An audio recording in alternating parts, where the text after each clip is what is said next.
ACHR stock analysis and price predictions for Tuesday is ACHR Aviation stock buy. I'll be breaking this down in this quick and short 1-minute video. Overall, this is a solid bullish market and I'm definitely looking to take things higher. It's just that I'm not going to start buying randomly. With ACHR, I've also gotten like a bunch of receipts. I mean, I'm telling you, with 24 results, this is not really a small thing. It's just that I'm looking for a swing opportunity, and then again, that's just me. It's obviously not financial advice, but since I've gotten the first break, only hoping I see a second break above $10.60.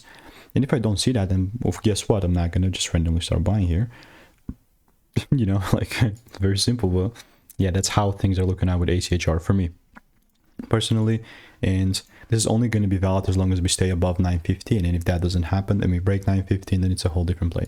So let me know what is your opinion on ACHR. And if you want to stay tuned and get free money making emails and insights, click the first link in the description and I will continue to keep you updated. Goodbye.